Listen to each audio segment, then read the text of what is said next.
going to discuss all of the available options for transition, even though most people probably won't do all of the things we're going to discuss. It's really just to give you a general overview of everything that might be involved. One of the first things a lot of people do is they go to see a therapist, because this is obviously something that you want to make sure about.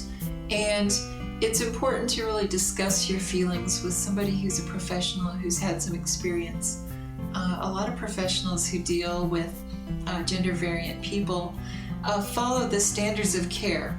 The standards of care is a document that's been created by members of the Harry Benjamin International Gender Dysphoria Association, or HABIGDA. It's a series of guidelines to determine if people are eligible for various procedures or if they're ready. And it's sort of a way to make sure at each step that what you're doing is going to be beneficial and not harmful. There's also a lot of people who go into couples therapy if they're in a serious committed relationship. That can be an extremely important step for both people involved to go to therapy together to really try to salvage the relationship. People who have children may wish to have their children speak with a therapist about their own feelings, or maybe attend a session with the loved one or family member who is transitioning. And finally, people who have children who are planning to transition or wanting to transition almost definitely should find a way to help their child see a therapist with some expertise in this area. Adolescents and children have special needs that are different than adults, and it's really important that children speak with a therapist about this.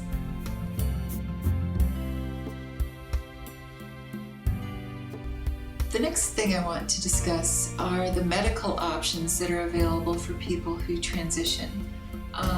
A lot of people make the mistake of thinking that this is entirely about medical things, when it's really a combination of a social transition as well as medical options. Some of the things that people will do during a gender transition that involve medical or paramedical procedures include hair removal. Hair removal is an important step, especially for male to female trans people. Getting rid of androgen-induced facial hair is one of the first steps, because it tends to take a while and it can make a significant difference in how you appear to people. Another issue is voice. With female to male transsexuals, taking androgens is going to naturally lower the voice. So they tend to not need to do much with their voice except take androgens, and then their voice drops in pitch and sounds fuller. But for male to female trans people, once your voice has been lowered by androgens, you really have to work to raise your pitch and change your resonance. And there are programs available. In fact, we sell a program on finding your female voice to help work on your voice. Some people have also tried surgical options for that, although the results are kind of mixed, and it's something that generally I don't recommend. It's probably better to try to work on your voice through practice like it's a musical instrument. Some people do go to see a speech-language pathologist or some sort of expert in speech issues as well as an alternative to surgery, which can be a good option. Hormones are a fairly common thing for people in transition to take. For a female to male transsexual, they would take testosterone and other androgens to increase their muscle mass. They'll start to get male pattern baldness. It'll make their facial hair grow. And it's definitely a powerful hormone that will change a lot about someone's physiology over time. For male to female transsexuals, typical drugs include estrogens, Premarin, progesterone, drugs like that are sometimes given to women who have had perhaps a hysterectomy or are menopausal and need to replace those drugs in their bodies because they're no longer naturally producing them. A common supplemental product that people will take when they're taking hormones is some sort of androgen blocker. What this does is it halts the body's ability to absorb certain kinds of male hormones, and it allows the female hormones to do better work more effectively. So you can take lower doses, which is a little healthier. There are also surgical options that some people decide to go through with during a gender transition.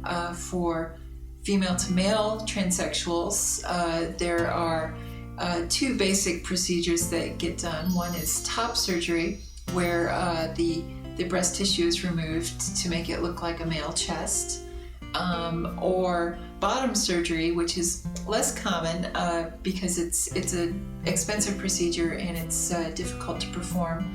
But there are procedures where they do various things to create a phallus that can be used by the female to male transsexual. But there are also some procedures short of creating a complete phallus, including some procedures where they release the clitoris so that it's elongated. And hormones also have an effect that can increase the size of genitalia for the female to male transsexual. In the case of transsexual women, there's a number of procedures that people get done. Common ones include a trachea shave, or an Adam's apple reduction. That's done by reducing the cartilage in the throat so that it's not as prominent. Other procedures include facial feminization surgery, which takes a number of forms. Sometimes they'll do work on the forehead. Sometimes they'll reduce the size of the chin. Some people will get a nose job or rhinoplasty. There's also soft tissue work that people can get, including a brow lift or perhaps augmentation of the lips or the cheeks. These things can all feminize the face, and because everybody sees your face, it can be an important step for people to have a smoother social transition. In addition to facial feminization surgery, other procedures that transsexual women can get include breast augmentation, which is just like the same kind of breast augmentation that any woman would get, and bottom surgery for transsexual women is called a vaginoplasty, and involves creating a female genitalia. And when they're completed, they're functional, and many people go on to have regular sex lives with a partner, male or female, and it's not an issue because it functions just as any woman's would. Any transsexual person is unable to have children after they've completed bottom surgery. It's not possible technologically at this point for transsexual women to have children, for instance, or for transsexual men to impregnate a woman with sperm. They haven't worked that out yet, but who knows in the future. Other procedures that are sometimes done include reproductive issues prior to surgeries. So some transsexual women, before they start taking hormones or have bottom surgery, will store sperm so that if they're in a relationship or plan to be in a relationship where they might want to have a child with their own genetic material, that they have that option available.